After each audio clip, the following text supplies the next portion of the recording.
Jeanette, thank you so much for taking the time to be here again after 3.5 years.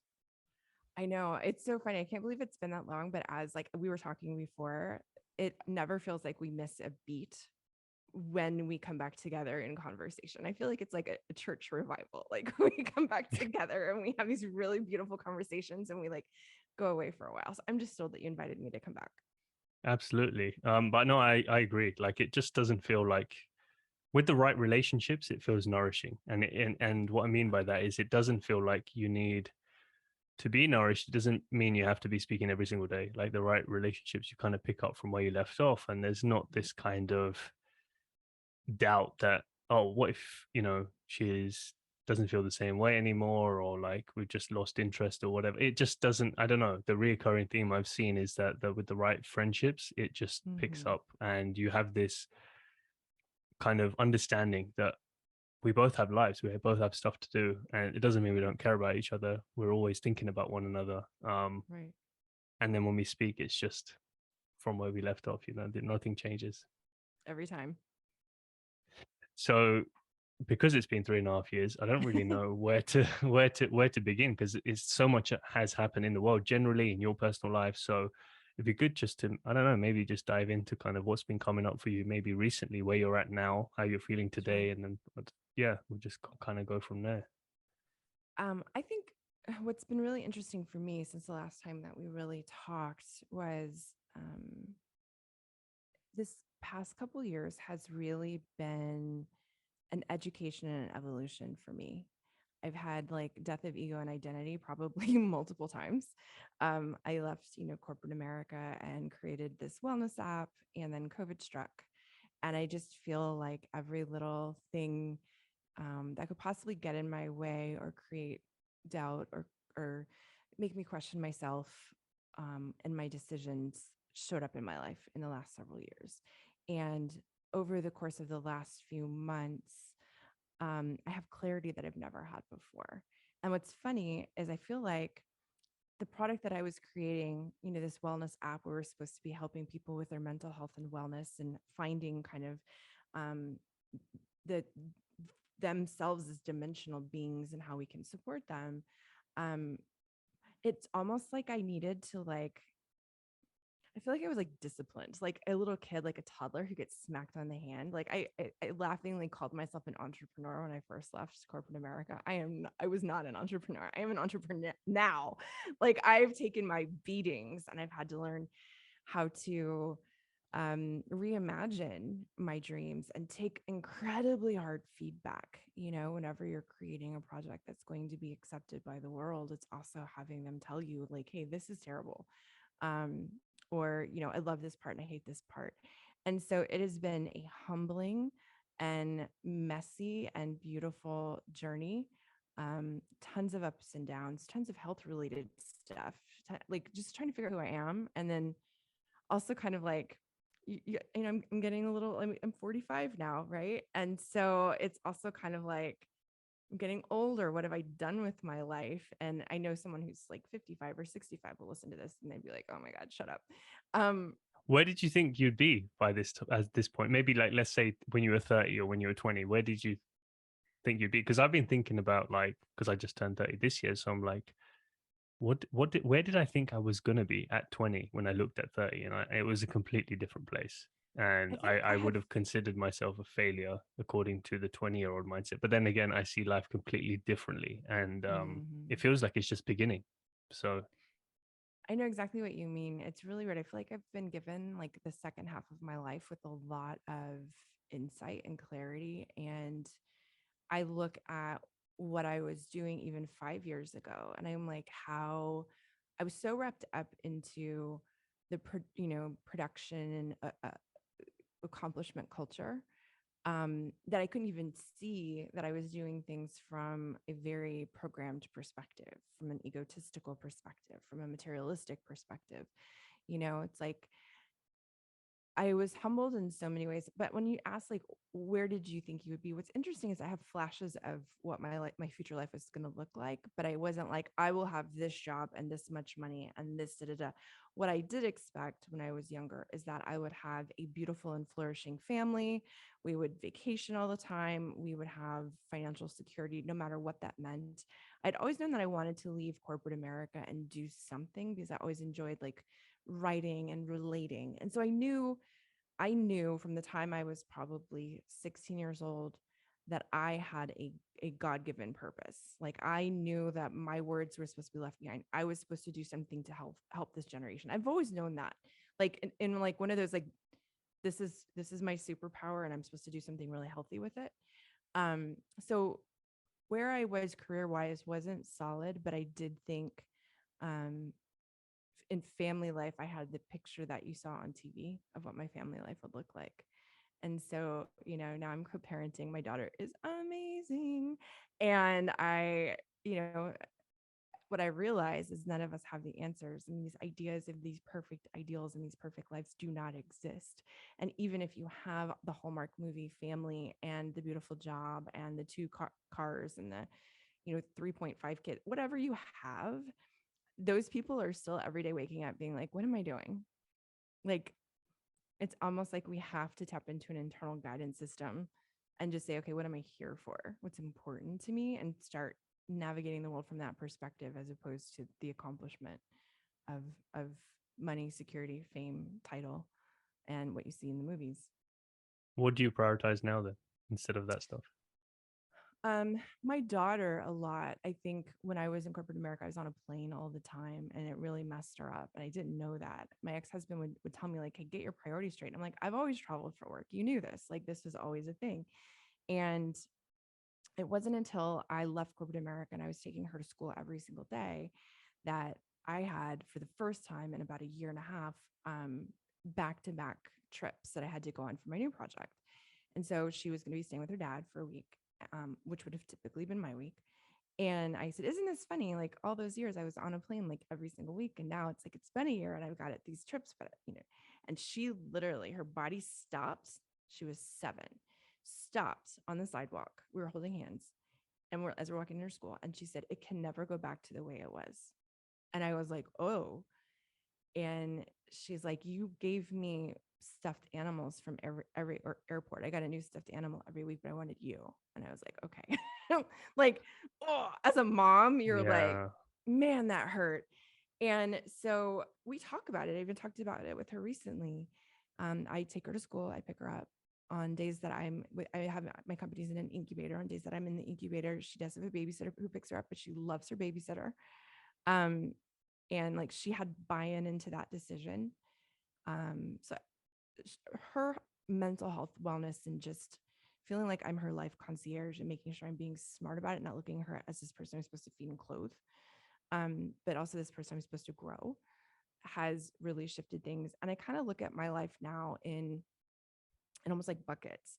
I have purpose work, and that sometimes involves my career and sometimes it involves things I do within the community. But I have to put the purpose work first and see when opportunities come up, what aligns with that purpose work. Because as long as I stay focused on what's important to me, what lights me up, I feel like I'll always be okay.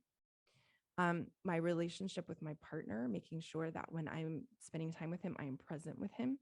When I'm with my daughter, making sure I'm present with her. And where I've struggled is finding time for joy for myself.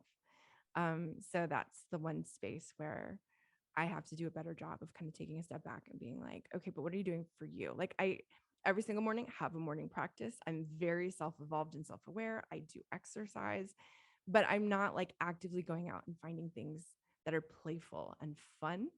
So I've started trying to be like, okay, like I'm leaving for the Austin City Limits Music Festival this afternoon.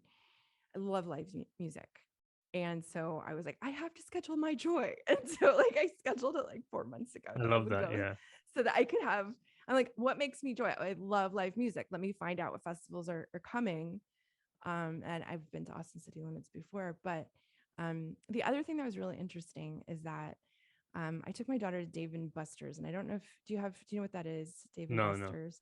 Okay, so Dave and Buster's is like it's like it's like an arcade, like this huge arcade attached to a restaurant, attached to a sports bar. And so like parents come and watch sports and drink and get snacks, and kids go in the arcade. It's a huge arcade. And she loves going, and I absolutely hate it. But she said, "Mommy, let's play." And it's the first time. I'm like, how many more times is my daughter going to ask me to play? She's 11. And so we went to this arcade, and I was kind of like, man, I was like calling it in. I like, whatever you want, that's fine. La. And we got to this one thing where it was throwing balls at digital plates. And she's like, "Here, you try." And so she gives me a ball, and I start throwing, and it felt so good. And I'm just like breaking these plates, and I'm doing such a good job. And she's like, "Yeah, Mom, go. Look how many tickets we're getting. Oh my God, we're going to get like something cool." And then she's like, "Okay, let's do it again, but we'll take turns and we'll like compete against each other." But then when she's so cool that she was like helping me and throwing a ball with me to get my ticket score up. Right. And I had a moment where I'm like, this is joy. I am playing with my daughter, and we're like having so much fun. And I feel like I've forgotten that in the last, couple of years. Yeah, that's probably a thing for a lot of us, to be honest. Did you get caught up in life, and obviously the world situation changed as well. It reminds me of Mhm. one of the things that my friend Patrice Washington said. Have you met Patrice? Do you know Patrice? I know the name, but I haven't met her. Okay. She talks about scaling joy, and she's got a daughter as Mm, well, and she runs a business and speaker and author, all that kind of stuff, similar to you. And but one of the things that she talked about being a priority for her this year was scaling joy, and like you said, scheduling joy and actually making space for that, because it's just important to fill your own cup. Like how could you, only a finite amount of energy you can continue to give to everyone else if you don't fill that up for yourself. And what you need at different stages in your life will change as well. Like your definition of joy will change. But i'm mm, not i'm not I'm not surprised that doing something childlike lit you up, because that kind of reconnects you back to that inner child, right? To that fun and playful side. And that's why behind absolutely. me, actually, I've got you can't see it in the camera, but I've got a box of comics, and I took them out a few weeks ago because that's what I used to read when I was like 12, 13, 14. Used to collect, like I used to deliver the paper locally around Mm, here, and I used to get paid like £10 a week or whatever it was. And just the spare change I would get, I would then run down to the shop and like count the change and like, oh, I've got enough, and then just buy it. And that would be like the highlight of my whole week, like buying the new issue that came out of the Simpsons comics. I've got like a whole stack behind me. But yeah, it just reminds me to just come back to a place of creativity and fun and relaxation, and the fact that not everything needs to have a productive outcome. mm, mm-hmm. Because I've conditioned myself over time to believe that it's basically the behavior that I do needs to be linked to some kind of productive outcome. And if I'm not doing that, I'm not using my time wisely, which is not true. It doesn't have to be that serious all the time, like and taking off the guardrails from time to time and just relaxing actually creates more productivity in the long term, and is good for you, because then it feels creativity and new perspective and new energy and new connections in your brain, and all these other kind of things that we don't really gauge. So I'm glad you're I doing that. I totally agree, and I think it's so. One of the things that I realize I've been very tired and very burnout, and I kind of believe like that's the life of the entrepreneur, right? Like you're building something from scratch that doesn't exist. You're being pulled in a million different directions to make huge decisions, and so my brain is constantly worrying, and I I woke up the other morning, and it made me think of the fact that I wasn't creating joy in my life because I was doing this whole like I have to accomplish. And Dr. Melanie Ross Mills, who's a friend of mine and an expert on friendships, she's based out of Dallas. She posted something about here are signs that you lack boundaries in your life. And it was like, do you feel exhausted and burnt out? Do you get resentful because you feel like people are always pulling on you? Do you? And I was like, I'm like 5 of 8 of those. And it made me also realize how, and I think I wonder if it's not just because of generationally how we were raised, how corporate America kind of programs you to accomplish. If we don't feel we have to give and do these things in order to be productive and to be liked and to be all of these things, but what we're doing is we're not setting healthy, appropriate boundaries even with people that we really respect and we really love, we have very leaky boundaries. And so we're spending all of this time spinning our wheels and we're not taking care of ourselves emotionally. We're not, it's one of the things I did a really good job towards the end of my career in corporate America. I was asked to be on a lot of boards for nonprofits. And I finally had, because a nonprofit, they do great work, but they also want a lot from you, right? And so it's a lot of time and energy. And I got to the point where I was like, if it's not aligned with me personally, it's a no.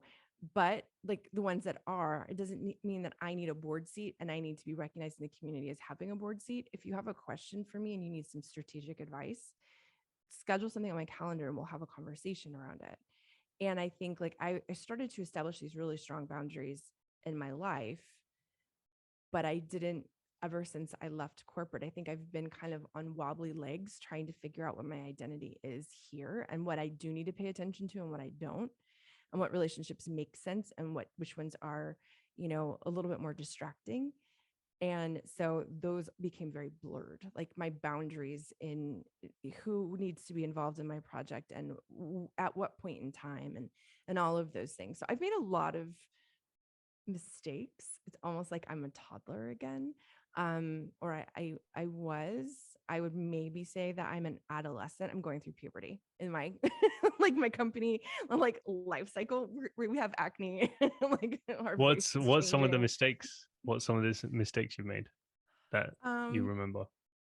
I I didn't like don't spend money on and time and energy and relationships on things that you don't fully understand. I think I thought like with certain things, like, well, I don't know that and they seem to know it really well. So I'm just going to go ahead and pay them to do it. And you realize like you actually kind of have to know how all this works because you can get taken advantage of. And so like I made some decisions around marketing, and what I realized is that I hired the wrong marketing team. And they didn't tell me, right? They were like, oh, we're an agency, we can do everything. Well, they only really focused on one thing. And I spent a lot of money and I beat myself up so bad because it could have been better spent. And I then said, okay, well, I'm going to spend the next 2 weeks learning everything I can about marketing, content marketing, digital marketing, PR, everything, communications, all of it. And it's terrible. Like I was like, when I say it's terrible, it's just like I went deep, right? Like I had meetings with multiple agencies or friends that I knew in the community. I read every book that I possibly could in this 2 week period. And then when we were done, I was like, I now know exactly who I need to hire and what their work ethic. Like it was really interesting. Like you have to kind of sometimes stick yourself in the place, not because I wanted to do the marketing myself, but because I needed to make more informed decisions. So that was one big thing. The other thing is what I learned in launching an app is that it's a very iterative process. And I thought, oh, we'll create this app and we'll put it out there and it'll be great. Well, there's so many iterations and so many different things. Like Noom as an app is really successful right now, but it took them 5 years to get to that place. And their original offering and what they have today are completely different things. And so I had to kind of give myself a little bit grace that I'm a beginner and I'm learning. We're now in year 3. So I'm like over halfway there to be a great app. It's like I feel really confident about what we're doing and like the people who are coming toward us. But I also had to realize that this is not for the week. I had an executive coach actually tell me one time, he goes, I don't mean to be like crass, but being an entrepreneur means that you are not only a self-starter every single day, but you have to have like like your digestive system has to be rock solid. Like you have to have like guts of steel. You have to like be able to say, I made a mistake. I screwed up. I did it. Everything starts and stops with you. So even if someone that you bring on doesn't do something, that's your fault, right? And so it was kind of like a realization. And you start to look at corporate America as like, man, W-2 income and some insurance would be amazing right now, you know? Yeah, because you have the contrast now, right? So you look back at that time and you're like, shit, that was comfy for what it was. And I look back at that now as well, kind of exiting earlier this year and leaving that behind. And I do feel like I was like, oh, at least there was some structure there and this and that. But then in the long term, I'm like, no, but it's just not me. Like certain characters, I believe, I'm not sure if it's for everyone, I can only speak for myself, but like my experience was you get to a certain level of growth and I'm like, I just can't grow here anymore. So Mm-hmm. the growth is more important to me. I'm more hungry for that. And there's an insatiable growth there versus the comfort of that's fine. I'll just ignore those feelings I'm getting inside to want to go and do my own thing and to expand and to actually live my purpose and to continue to do the work that I'm doing. I can't switch that off. It just means that that was a vehicle that was needed, and that I recognized at the time as being beneficial for me. Learned what I could, and then it was time to move on. And then this is a whole other rhythm, right? I was talking to Parker about this. It's like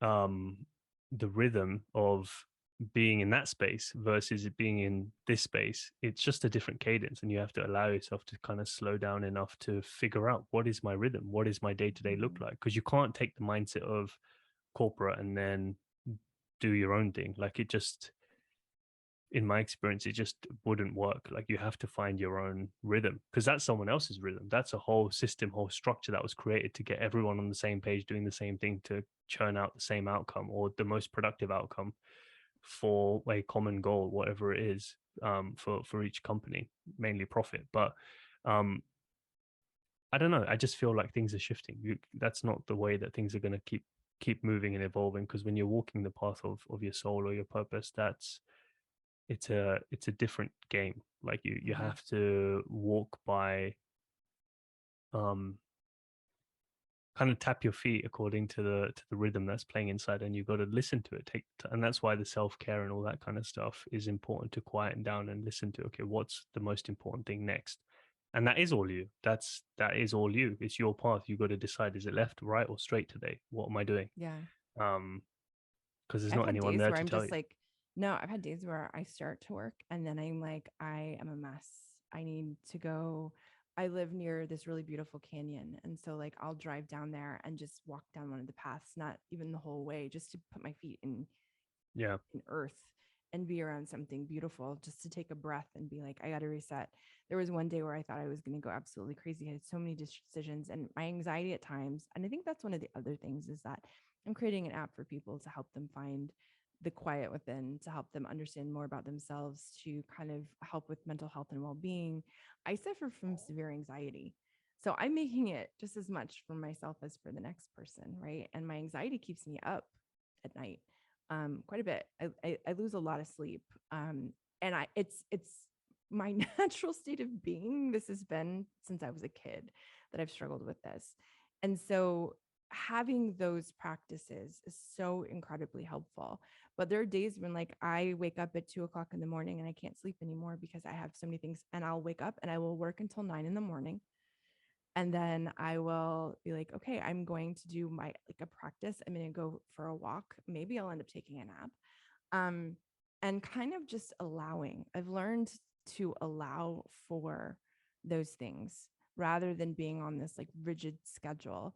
I've learned to kind of say, okay, where am I right now? What will make my anxiety feel better? We have 3 decisions that you need to make.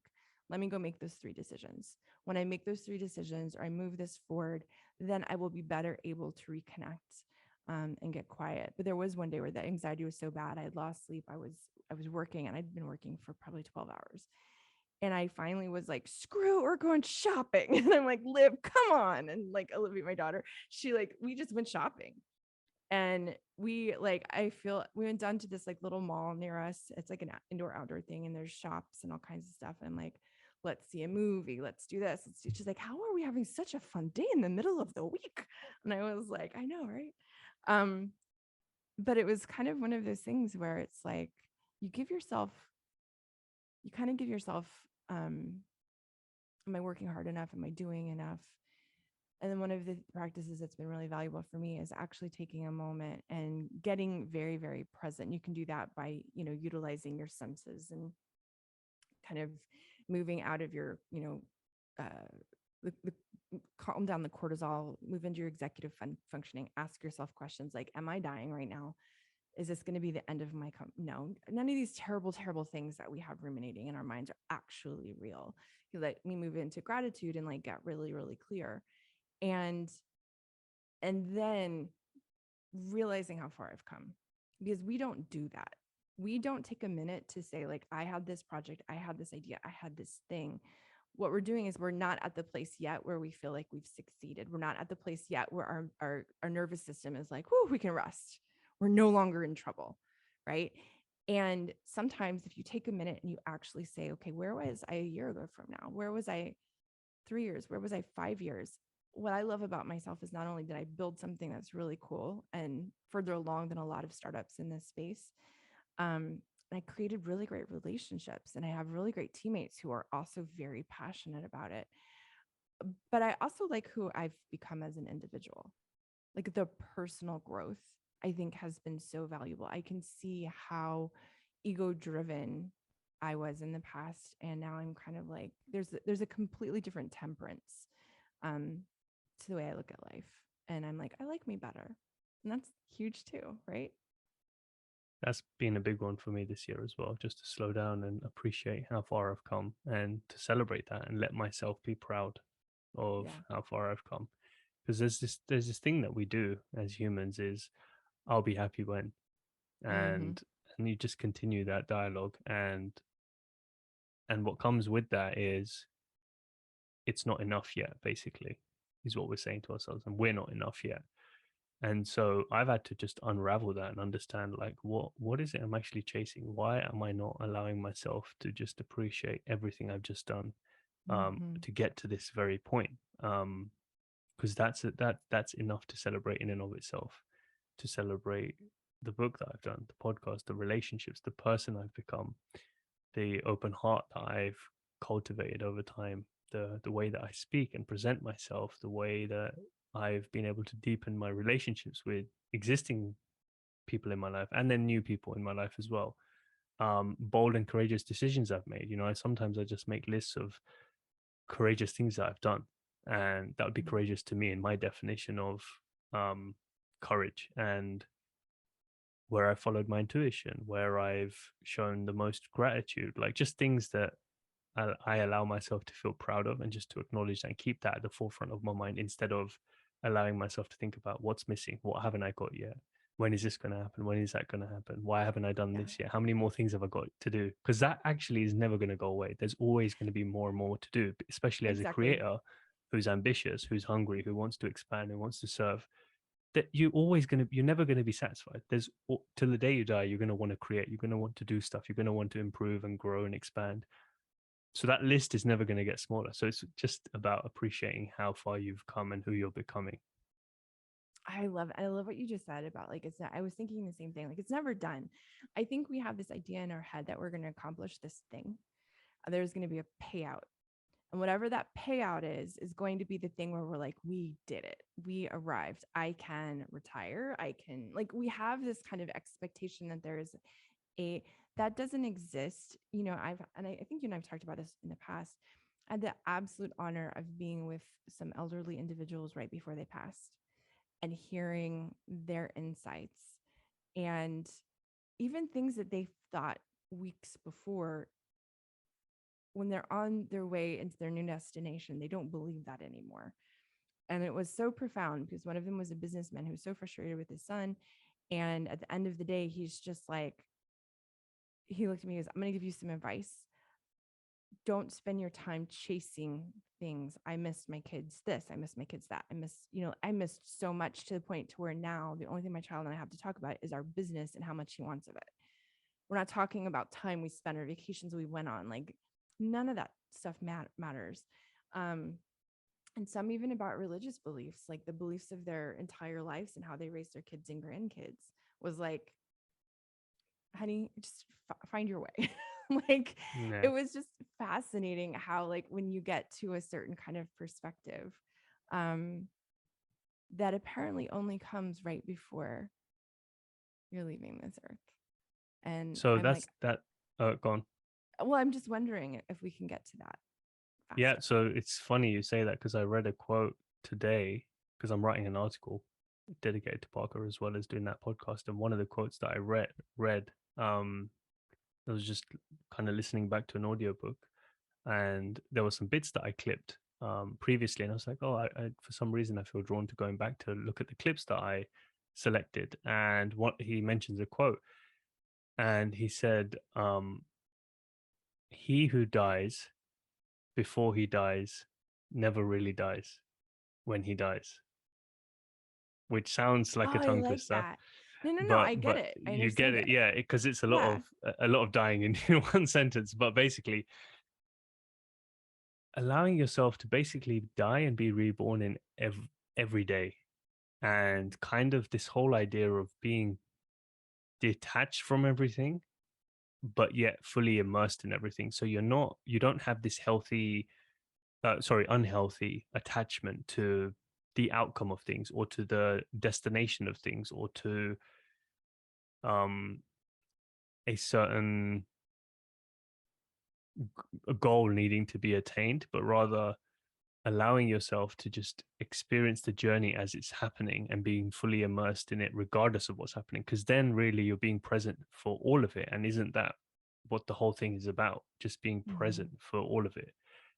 Because in the end you look back, and like you said, with the conversations you had with the elderly, and um just in my own reflections, when I look back, I'm like, what is it that I'm going to find most important, that I want to um hold close to my heart at that time? What is it I'm going to feel most proud of? And it's going to be the stories and the memories that I have, not Yeah. all the things that I ticked off, but rather like how wild and crazy and adventurous and loving and present was I through all of it with everyone. Mhm. um so yeah, just practicing. And it's a very kind of Zen or Buddhist way of looking at things, but it's just this idea of sitting with death and allowing that to be a part of your daily practice, because it really does bring into perspective being able to live more fully.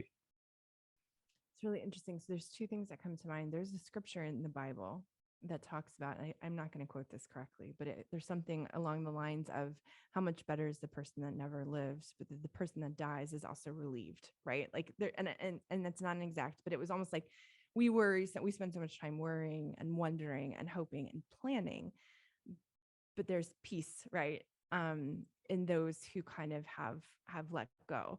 And I hate the convert, like I hate the whole like let it go, like that. I struggle with that. And I think it's become like a marketing thing where it's about accepting and being.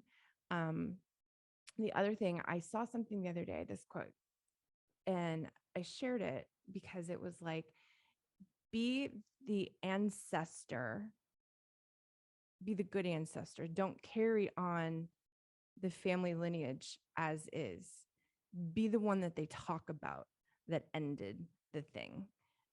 And I loved that because I mean, that's like so much of the purpose of my entire platform is we want to help people be whole and healthy because you're raising other people.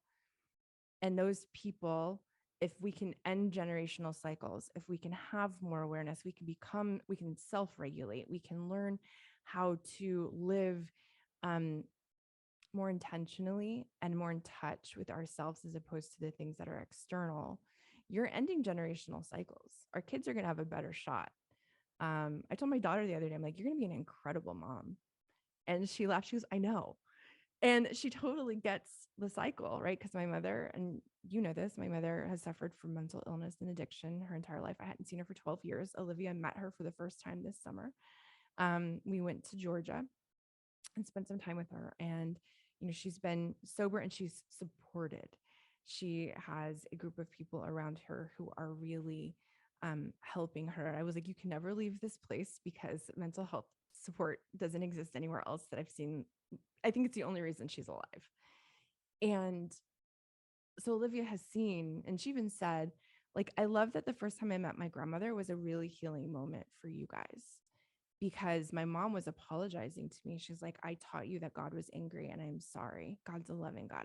I embarrassed you. I did this, I did that. And there were all these things. I'm sobbing in this small little town in like hill country, Georgia at like a Lone Star steakhouse. And people are all staring because they don't know each other. And they're like, who's this chick crying? And, you know, and I'm just like, ah! And but it was a beautiful, magical moment because it was not only the ending of a generational cycle, but the awareness, right? Like there was like this beautiful awareness.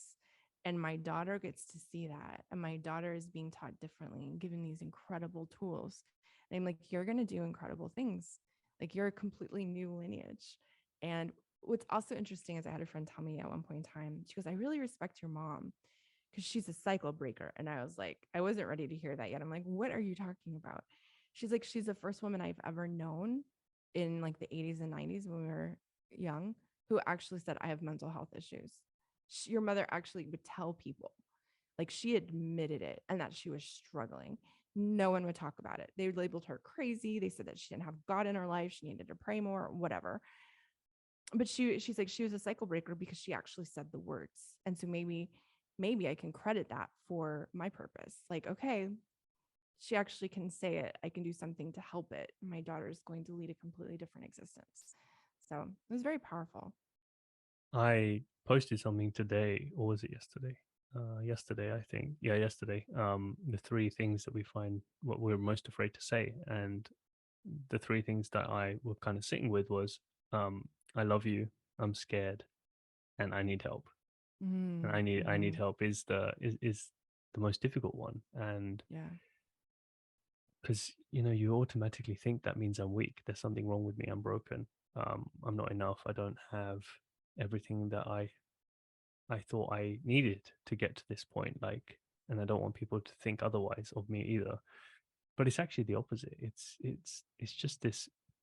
At least in my experience, it's been this amazing kind of door that's opened to new possibilities because I've said, yeah, Mm-hmm. I'm ready to receive help to grow. I can't do this on my own. We're here together for a reason. We live in a society, a community of people, each of which have come here to do um, their own, to walk their own path and Mm-hmm. to help each other in our own ways. And you can't do everything by yourself. If you reach out and ask for help, more than likely someone else will reach back out and help you along the way and kind of guide you. And that's what I've kind of credited my journey to these last few years, especially 2019 onwards. That was like after we'd spoken, because when we first recorded the episode, I released it around January, February 2019, and it was that Mm-hmm. year, basically the rest of that year, that was really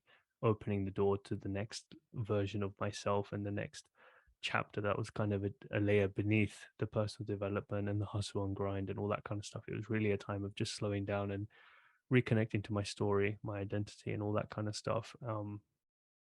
But it was the willingness and the openness to accept help from mentors, from coaches, from other people who'd walked the path before me. And my friend Ty, who did a dedication um, tribute to Parker on his own podcast, he shared a beautiful story of um, a person who was stuck in a deep dark hole and there's no light. And the person's friend walks by and he's shouting and screaming. He gets the friend's attention and the friend drops a ladder, but the ladder doesn't quite reach him. Just pulls the ladder back up and he walks off. And then the guy keeps shouting and screaming. Someone else sees him, throws down a rope, and the rope doesn't quite reach. And then he's jumping around, he's shouting. A few more people walk by, and then someone else stops, and that person jumps in with him. And then he looks at that person. He's like, "What are you doing? Now we're both stuck here, and we can't see. What was the Mm-hmm. point of doing that?" And the guy turns to him and says, "No, I've actually been in this hole before. I can show you the way out." And he holds his hand and he takes Mm-hmm. him. And that's what Parker was. And that's what a mentor and a coach and a person who's walked the path before you can do for you and can show you that you're not crazy. Yeah. As long as you're willing to ask for help, I can show you because the I've path been that you've there. walked is similar to what I've walked, or the emotions or the experiences. So, yeah, It's really powerful. I think that's one of the things that surprised me the most is because also in the culture where I worked, it was very like dog eat dog. It's very competitive. that's what corporate is, though, isn't it? It's like it's trying to get ahead, and you got to Get everyone to beat your perform. beat your target, yeah, and to smash targets and to make sure that you get paid bonus and make sure Yeah. your job is secure and all that kind of stuff, and then all the politics that come with it. One of the things that's been fascinating is like I'm surprised at how many people want to help me for nothing. Like I've had so many advisors, people who are, they're CIOs or CFOs or whatever. And I'm like, can you help answer this? Like, I'm happy to pay you like a consulting fee. And they're like, Jeanette, we just want you to be successful. Like, we can tell that this is passion, like a passion for you. And like, when it's time, if you want me to officially be on your board, when you raise money, I'm here for you. And I'm amazed at the amount of time and energy that they offer. But then even in my personal life, I've been very conscientious about the friends that I keep very purposefully. And I don't want anyone in my life who's going to like, you know, that whole the five people closest to you are kind of the model Mm. of where you're going. And I've been very conscientious about that because I've seen how surrounding yourself with the wrong people can lead you down into different thought patterns or create issues even within your relationships when they pit you against one another or suggest things that aren't true based on their own life. And to to find a community of people that you can easily say, I'm struggling, and someone raises their hand. And I've actually become a lot more vulnerable recently. There's a woman in our community who invited me into like a like a Bible study group, and that was not a big part of my life. It's something that I had kind of left. Like I'm a person of deep faith, but I hadn't really been digging into it for a long time. It's been a long journey. And this group of women, I am now like almost addicted to seeing them every week because you don't go and complain about the things in your life, but you might be like, hey, could you guys like just something I'm dealing with? And the outreach and the understanding and the support dealing with certain like little personal issues or concerns about parenting or a relationship issue. And it's not judgmental or from a place of like, you need to do this. It's more like, hey, I'm going to hold your hand because I've gone through a rough divorce. I'm going to help you with this because I understand what it's like to have, and they're all a little bit older than me, which is also nice too, because their kids are out of the house. And so they can give me really great advice when it comes to raising teenagers or preteens. But that community aspect, and like, I've heard you talk about Parker. I saw your post about him, and I know that you've done a podcast. To find people in your life that you can connect to at that level is such a gift, and it's so incredibly beautiful. When you find people pure of heart and pure of soul who want to do something really positive, I'd encourage, I'm sure your listeners are already on that path, but if you don't have those people in your life, seek them out. And better if they're smarter than you, wiser than you. Don't feel insecure about that. Know that that's the way to lift yourself into that space as well. Yeah, one of the things that's come up for me in this past week is that friendship is one of the most sacred gifts that we have on this planet. Mm. Like to me, that's been um, something that's been really close to my heart, Yeah. especially with his passing. But outside of that, it got me to reflect on everyone else that I'm connected to. Mm-hmm. And I've been intentional about that as well these last few years in terms of the people that I connect myself with, because I look around now, I'm like, who am I speaking to daily, weekly, monthly, and who are my catch ups with, and what does my calendar look like? What types of people? And it's everyone I'm speaking to is like, I've intentionally brought every single one of these people into my life, and it's amazing because it's not like I've been globetrotting around the world 24/7 trying to meet new people. Like it's been friends of friends, and just the power of technology and the social media platforms and all that kind of stuff, which can be really useful. And I've seen the positive side of it because it's connected me to so many great people, but it can also obviously be a distraction if you don't have Sure. boundaries. But um good people know good people. Mm-hmm. So as soon as you connect to a few, they introduce you to more. And the other thing I've realized is you got to ask, not just Mm-hmm. for help, but like for whatever it is. Like, oh, you like, for example, an example would be like, um, I was on a call with a group of people, and we all had like kind of slots to speak. And Parker was hosting this call in back in 2020, and and my and the person who's my friend now, Ty, back then wasn't, but he was speaking, and I was like, oh, like this guy's energy, like something about it, like I want to meet this guy, but I didn't know anything else about him. I didn't have contact details, whatever, because Parker had curated the panel. So I reached out to Parker after. I was like, can you introduce me to Ty? Like, I really feel like I want to speak to him. Like, there's something about that, and we become like really good friends. And he was the one that informed me when Parker passed away. And we've Mm. been really close over the last few years. And then he did a podcast with someone because he does it jointly with this guy called John. I heard the podcast and I was like, can you introduce me to John? Like, this guy's amazing. And then before you know it, your network just expands, but you got to ask for what you want. And more than likely, people will say, yeah, cool, I'll help you. Um, and then you just start bringing all this goodness into your life. And then, you know, as you do that, there's more people that now have you in their mind when they're going about their daily lives. And so, opportunities or connections or whatever it is, you're at the back of that person's mind. And if you've made an effort to build some kind of relationship and opened your heart to that person, more than likely they will keep you in mind or keep you in their heart when the time is right. And then more opportunities, more people, more experiences, your world just opens up, but you've got to ask. And it's taken me a long time to have the confidence to ask without feeling like, oh, what they're going to think. What if they say no? Is that too much? Am I being What if they rude? do? And it's exactly, and it's not even just with connections, but it's even with, like, when I was in corporate, one of the last things I did was the one of the directors said to me, like, me and her get on really, really well, and we still speak to this day. And she said, like, I was just in the process of increasing your salary along with one other person. Is there any chance you can stay maybe like an extra month or two, and, like, then I can pay you the extra amount as well, and there's a few other bits that we can talk about. And I was like, I'd love to, but I've already booked my flight to Austin, so I'm leaving in literally 2 weeks, or 3 weeks from that point. And before the call wrapped up, I was like, this is going to be cheeky of me to ask, but the last few weeks that I've got left with you, the new pay that you talked about, can you implement that for the last 3 weeks? And she was like, leave it with me and I'll sort it out. And I got an email like the next day saying, I've told finance that they've done it. So I was like, well, you just ask for what you want, and more than likely people will Yeah. give it to you. It's so funny. I've been doing the same thing. Like I've been unapologetically asking for things especially when it comes to my daughter.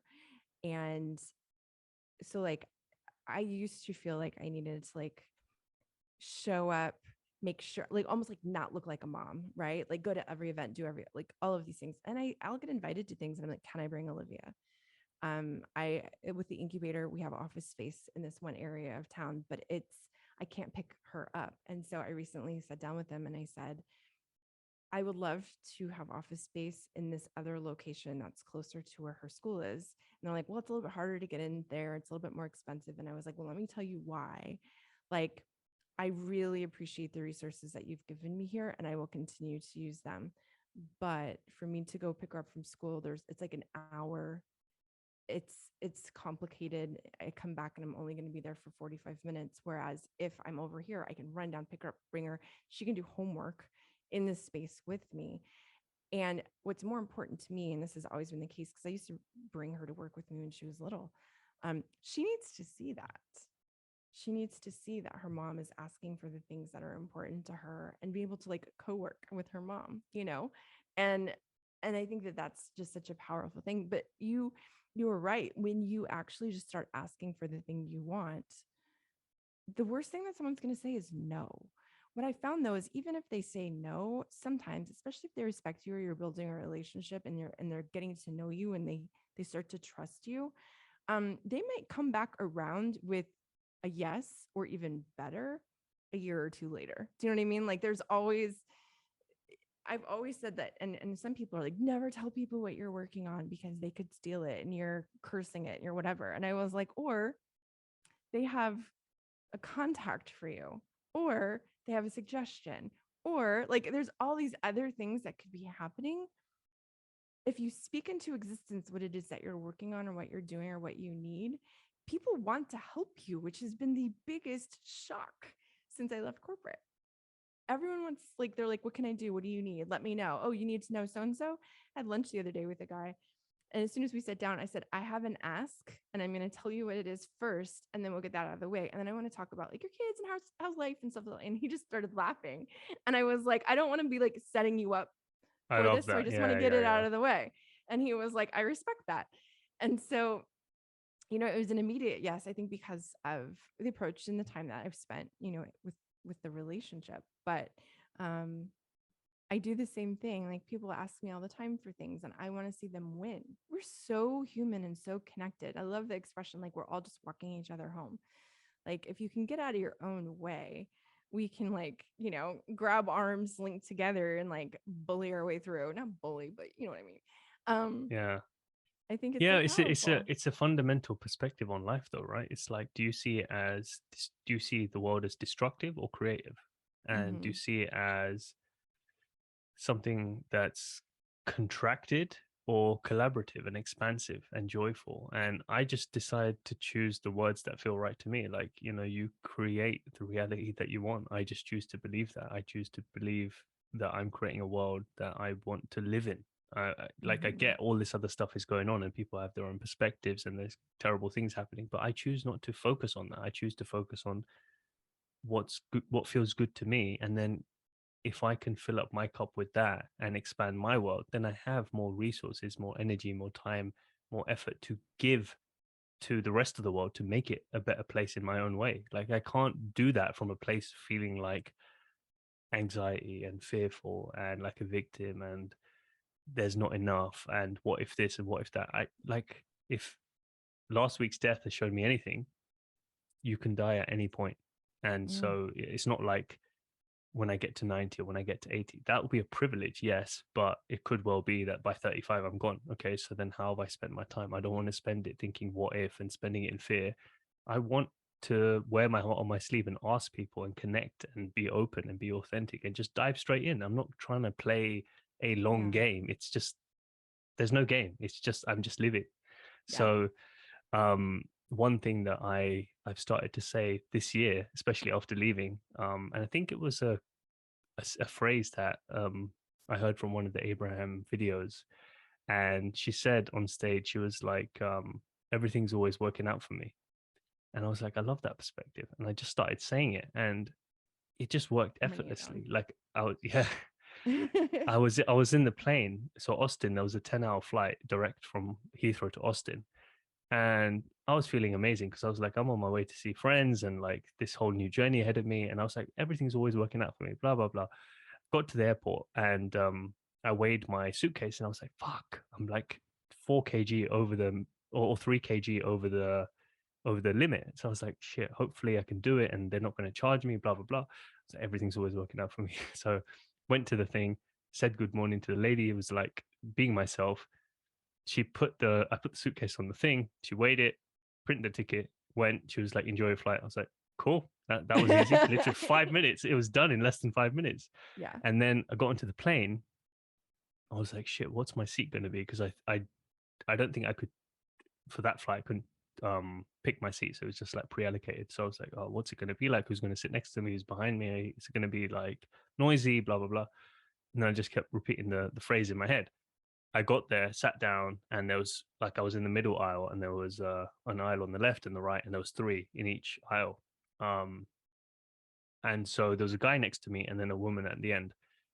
And just as we were kind of shuffling and putting our seatbelt on and getting ready, the woman realizes that on the far right there's two empty seats. So she was like, I'm just going to move down one. And then the guy moved down one. And I was like, we've got a spare seat in the middle. So much leg room. This is amazing. And yeah, I kept repeating it and the flight got there on time and everything kind of worked out smoothly. And so it just reminds me of my friends. It also reminds me of my friend, Dee Dee, who is now in London. She moved from Lisbon to London recently and she launched her book, 100 Days to a More Away You.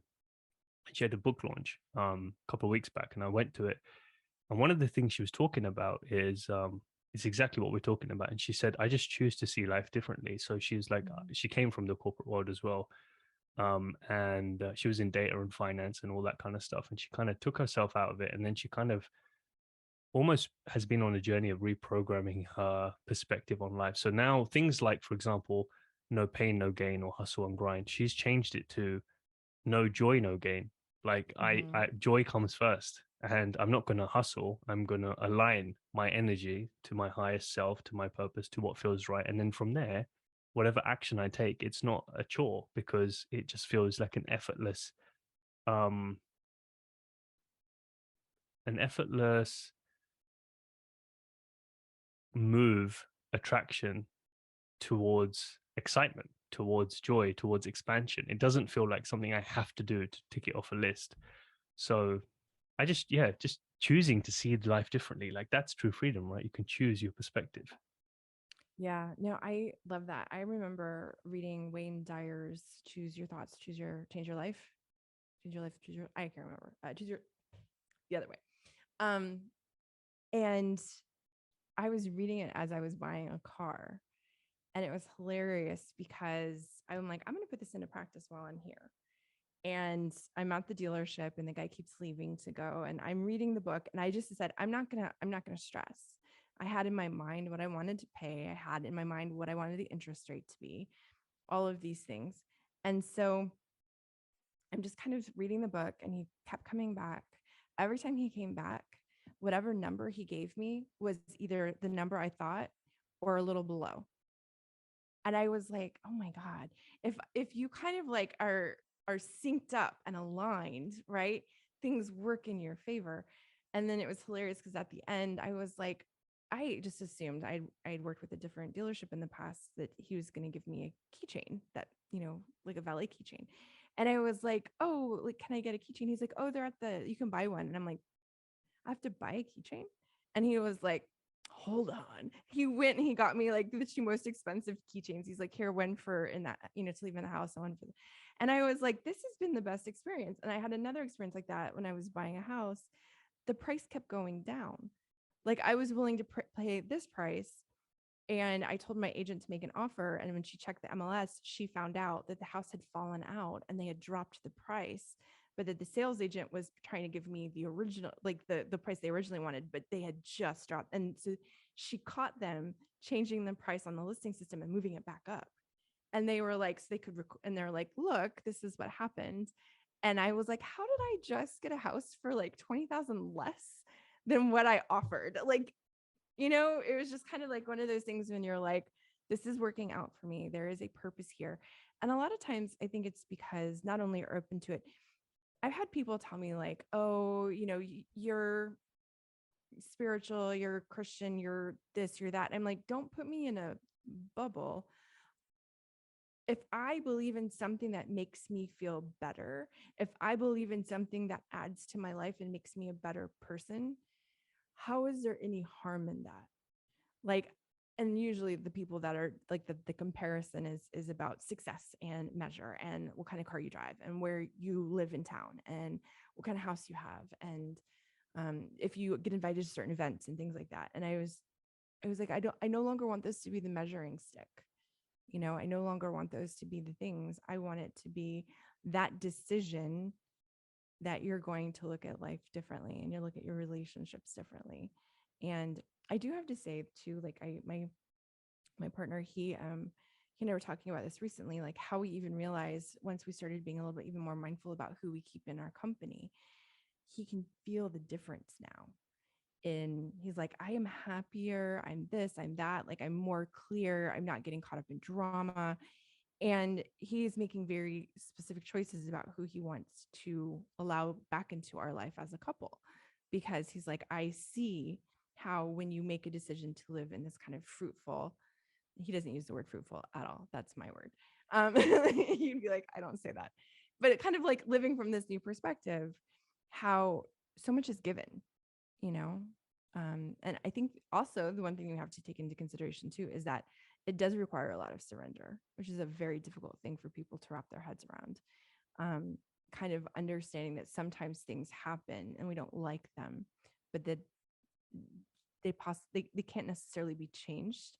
There's a level of acceptance and surrender that there is a path, a story, something I'm supposed to learn, someone I'm supposed to meet. Like we have no idea what the divine, plan is, and just kind of accept sometimes that things don't go the way that we wanted them to, but there's a better design in the end.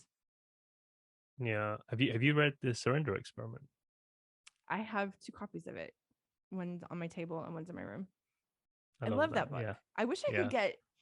I wish I could be, I don't know that I want to be more like him because I feel like I would be like almost high all the time. Like when he talks about his meditative state and how he's almost able to like kind of separate himself But I was practicing where he was trying to observe the me, the person, right? Like he was almost trying to tap into the soul to observe the personality. And I was like, ooh, that's powerful.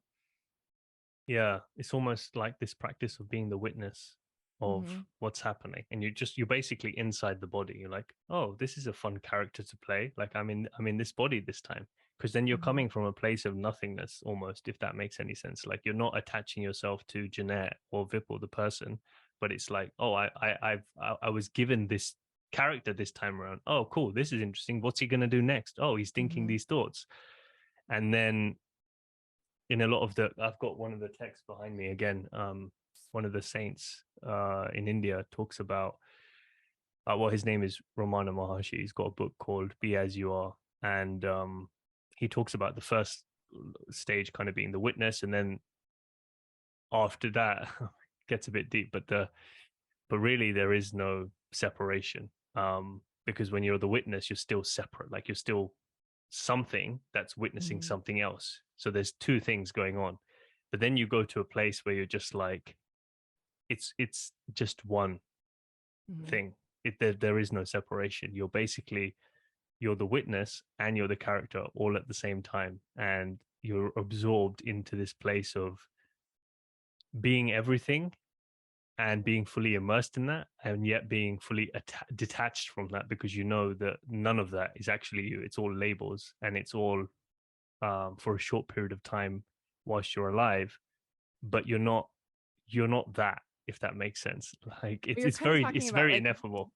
you're kind of talking to some extent about like the I am or the Christ consciousness, right? Like kind of like Yeah, the basically that's, so you yeah, identify at that level, and then it brings everything yeah, together. There is no separation. yeah. I feel like we're fascinating beings. I really am fascinated by our brains, and that's one of the things that we are looking at a lot with Dear Liv in the platform is the neuroscience behind um, our behavior and replacing thoughts so that we can rewire, you know, neurotransmitters. We can kind of reprogram them. But what fascinates me even more is that there's so much we don't know about our brains, and we don't know that the capacity and capability we have as humans, and we continue to learn more about ourselves. And I think when you can look at the world from that perspective, there's so much available to us, and there's so much expansion. And I am excited for the future of humanity from that perspective, right? I try very, very hard not to get caught up in like the news feeds and the low vibrational, you know, I need to know what's happening because I live in this world, but also from the perspective of like I don't want to be fearful. I would like to I would like to be the person who's creating an incredible person.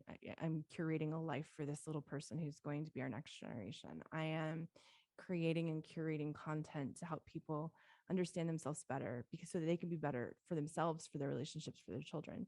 I can't spend my time worrying about the rest because it brings me into such a low place. And I'm like the brilliance is when you're positive and moving forward and being in that purpose work. I feel bad for people who've gotten so caught up in not bad like pity, but I feel like sometimes the distraction of the media and the wars and the all of the problems of the world, they bring you to such a state that it's hard to have that connection back or alignment back to passion and purpose. Yeah, but that's where you got to have a boundary. Like it's just a balance between, like you said, I'm of this world. Like I'm in my five sense body. Um, I'm in this 3D world where things like that can happen. There's destruction. There's loads of really bad things, but at the same time, I'm not going to be a victim to that. I also know that Right. I'm a creator, that I can be intentional about my life, and that I can't actually help this world from a place of low vibration. It's Yeah. it's it's just impossible. Like I need to be able to help myself to then help someone else. The whole idea of putting your own oxygen mask on first. Um, how did you come up with the name for the app? So it's Dear Liv, it's kind of like a letter to my daughter, right? So um the way I look at it is it's kind of a promise to my daughter and her friends. Like, we're going to end the stigma around mental health and wellness in this generation. So it's kind of like I wanted to come up with something that would be kind of catchy and interesting, like Dear Abby, but not. Um, like I kept seeing like stuff like, oh, pop sugar, and there's all these. I don't want to sound like a therapy app. Um, and there's such beauty. Like, my purpose is in the name, like I want to create a better place for my daughter and her friends. And so, yeah, she's so funny. At first, she's like, I don't know that I like that you're naming your company after me. And now she's like, my mom's cool. I was like, Yeah. awesome. And then she's going to take all the credit for it as she grows up. She's like, oh yeah, my mom's company is That was called me. my name. Yeah. Right. Yeah. No, And then she's definitely the inspiration. what, like, so are you able to share kind of what people can expect and like just a Yeah. little bit about it? Yeah. Yeah, absolutely. So we're doing a couple of little shifts to the user experience right now, just from some feedback that we received. But um, when you go in, the idea is that we're kind of getting to know you slowly over time. So the first screen is really kind of not only inspirational, there's certain things on there to kind of like help you with your week or with your mindset and some curated content, but there's some questions and some videos and some assessments that you take so that we understand what's important to you. We're not trying to be an off the shelf type of app. We're also creating and curating based on what people need at this moment. Like when we first created it, I'm like, oh, we should do meditations and we should do this and we should do that. And then we actually had free form text. And so people were entering in their goals. We saw so many issues with anxiety and body dysmorphia, self-image, body issues. I'm like, oh wow, like we really have to like think about self-talk and the way, we're kind of showing up in the world. Um, so there's been a lot of iterations to get to a place where when someone comes in, we want to understand like Maslow's hierarchy of needs. Like what's your core need? Is it joy? Is it freedom? Is it significance, safety, connection? Once we understand that, we can actually provide content to support you.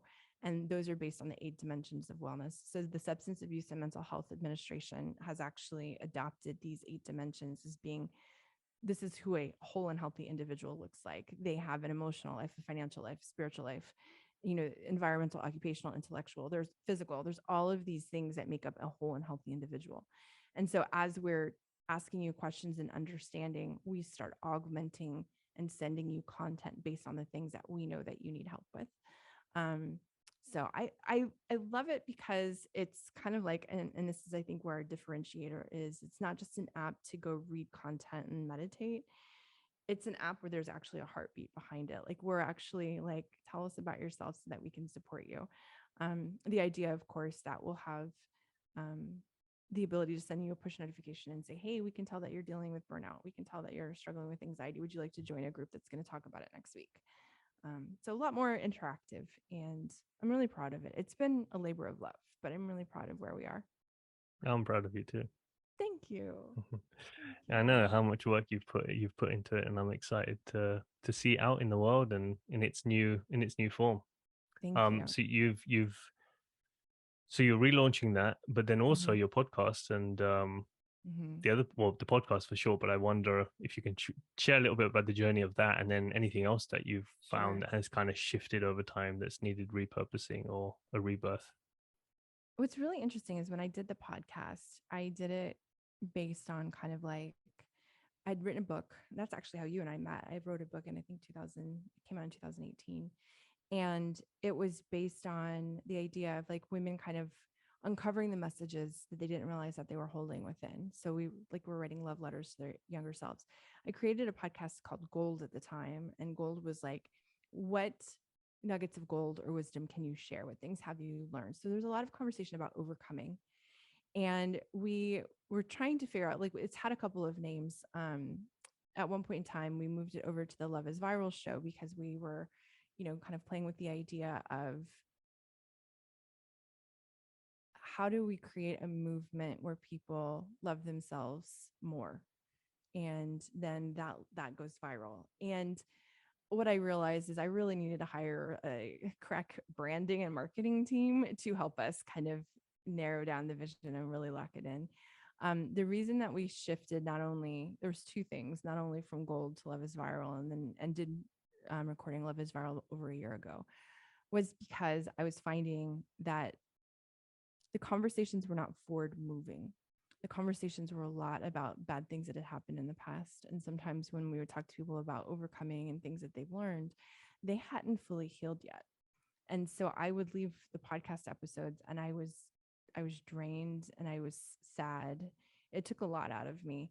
Some of them were very, very inspirational, but we would be talking about some really deep subjects.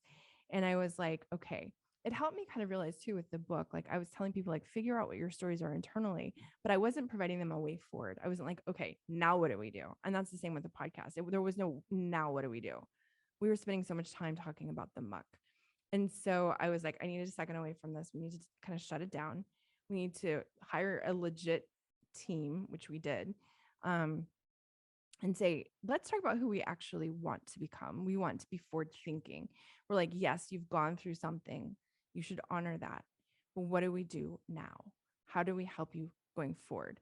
I feel like sometimes people, they have to get their stories out. And for me, what was really interesting is there was a day where I no longer wanted to tell my story, not in the way I had before, because people would invite me onto their podcast, but they want to dig into the trauma of my life. And I was like, but I don't know that I don't identify with that anymore. I want to talk about how you take that and you turn that into brilliance and how you move forward in the world.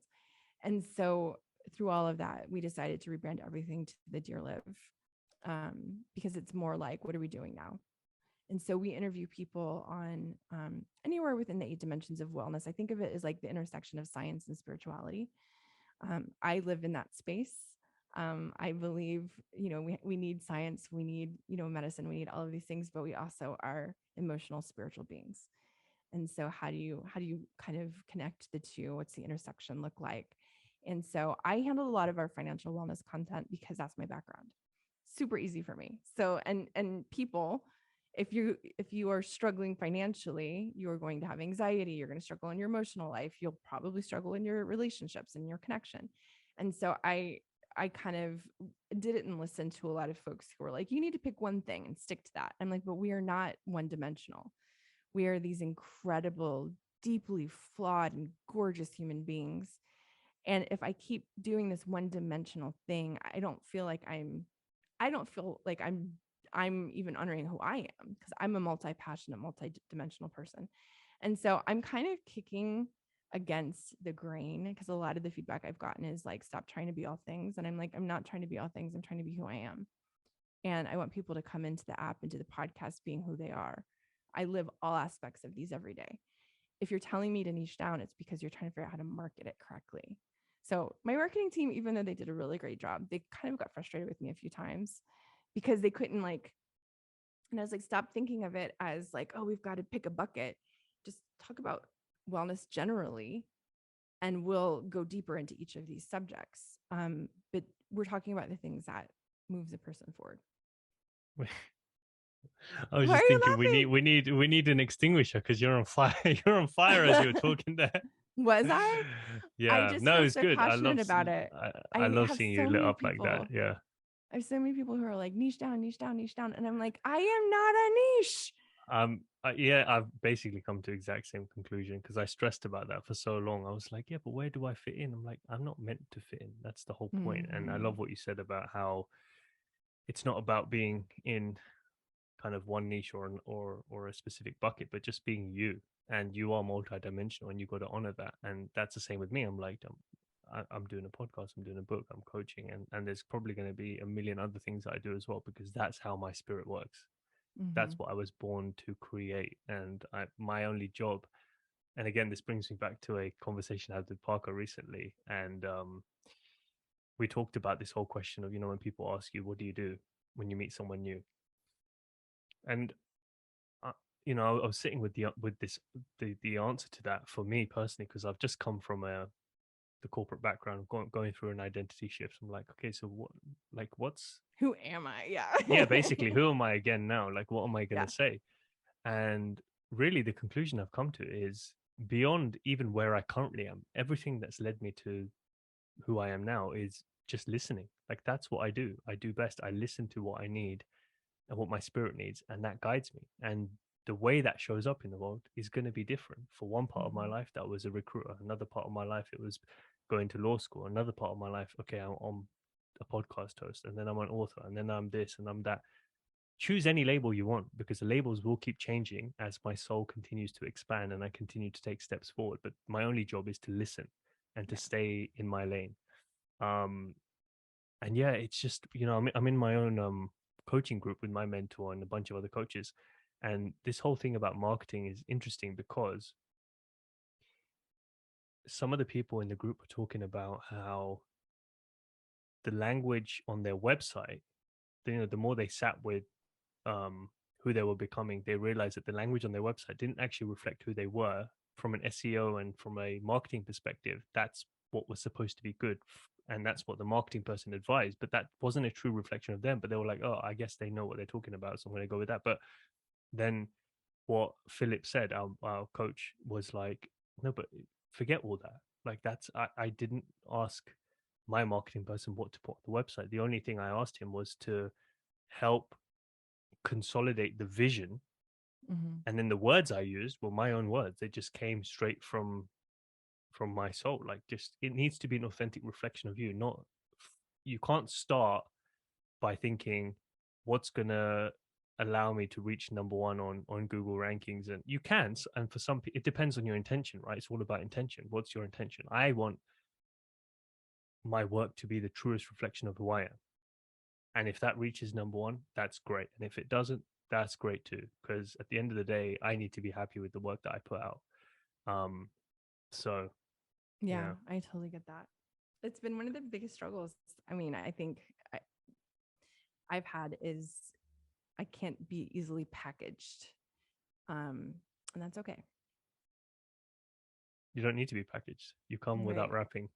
Yeah. I'm like, here I am. I'm like, everyone's like, I'll listen to you for a little while because you have interesting things to say. But what do we do with you? I'm like, I don't know. But yeah. Yeah, and that's what makes us unique. That's what makes us special. And I think it would be nice to work in a way that honors that, so that we can allow the rest of the world to begin to step into that as well and honor that for themselves, whatever it looks like. Because I do feel like, so this whole question of like, what's your purpose and what you're meant to be doing and all this kind of stuff, I think sometimes we overcomplicate it. And in in my journey, taking the time to reflect, what I've realized is I've been all over the place. But as I consolidated my thinking and kind of what felt right, what came to me was human beings' purpose is simple. It's to create. That's it. We're creative beings. What you create is going to be different from one person to the next.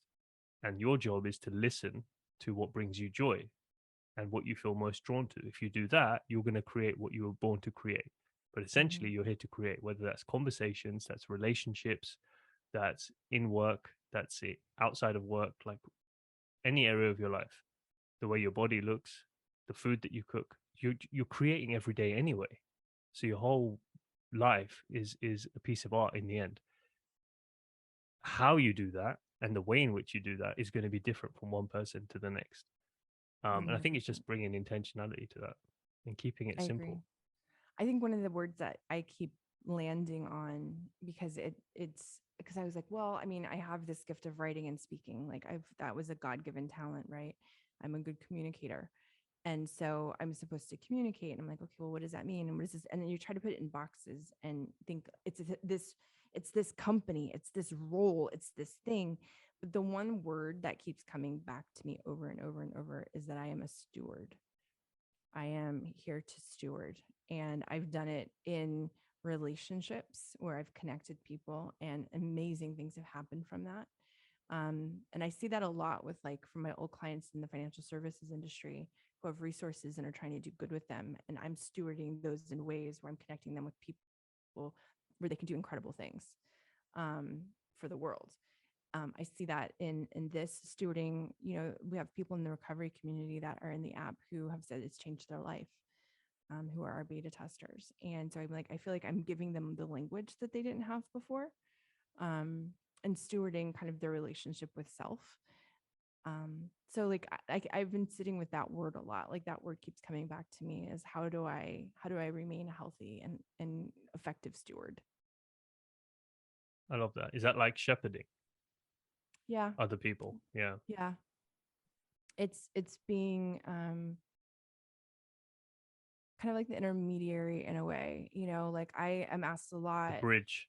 the bridge. And that word came up a lot too when we were showing the app to some politicians who were looking at it for mental health for like the county or the city or whatever. And they're like, this is the bridge. And I was just like, yes, like it's meant Love to be a that. bridge in so many different ways. So I continue to be like, as opportunities come up or things come up, I'm like, is this aligning with how I feel? And am I stewarding? Am I being the bridge? Am I and you can kind of like you start to be able to just like you start to be able to observe, you start to see when someone comes to you with an idea or an opportunity, and if it's not fully aligned, you can tell, you know what I mean? Like after a while you're like, that doesn't make sense for me, but thank you. So it's also kind of having that awareness and that kind of like self advocacy, because a lot of people will see your light and want to attach to it for their own purposes, or because maybe they think you have the answers or you could mentor them. And there's space and place for that within reason. So it's also kind of figuring out like where I should help and when I should kind of protect my own energy, my own boundaries, and my own project. Yeah, it's just prioritizing what feels right to you, and it like going back to what do you value and where is Mm-hmm. your time and energy best spent in any given moment. And then opportunities as well, like you kind of said at the beginning, sometimes they'll come back round when the time is right. Maybe they present Right. themselves now and it's not the right time, and that's okay. You've got to say no. Yeah. And then if it's meant to be, then it will come back either in the same form or a different form. So Absolutely. yeah. So to wrap this up, it'll be good for you to just share a little bit about where people can find you and connect more with you, whether it's to the app or anything else. Yeah, no, so download and love on the app. We are working on the interface, but there's incredible content on the library. So it's a great place to go looking. I'm on Instagram and TikTok as Ms. Jeanette Schneider, ms.Jeanette Schneider. And then the app, we're building our social media present on Instagram, and that's dearliv.app, app. So, and we're always on there. So if you have a question or trying to figure out how to make it work, the only thing I ask is that if you have questions or ideas for the app, you send them to me. I'll tell you a really quick story. I was trying to do things and be helpful, and I went online to the website and I was fixing some things and I didn't realize I broke some links, and so the app crashed and someone gave us a 1-star review. I was like, that was my fault. Like the app work, I screwed it up, you know. And like we'll have people like this functionality. I'm like, we're working on it. So as a female founded startup who is all in, if anybody has feedback, I'd love to hear it through DMs. But the library is a beautiful place to start. I just love your energy and your authenticity and your just openness to do what you're doing, to serve in your own way and to not be Thank afraid you. to do that. So yeah, I'm really proud of you, and I'm grateful that we're friends and that we're having this conversation a few years down the road, and it'll be amazing to connect again and continue to see your evolution. Thank you. I appreciate that. And I always love talking to you. So um, it's been interesting to kind of like grow through together, even as far apart as, you know, we are location wise and, you know, sometimes with time. Um, but always reconnecting, like, what have you done? Where are you on your journey? Like, how's it going for And you? who are you now? Who are you You now? know. I love it. Well, thank you.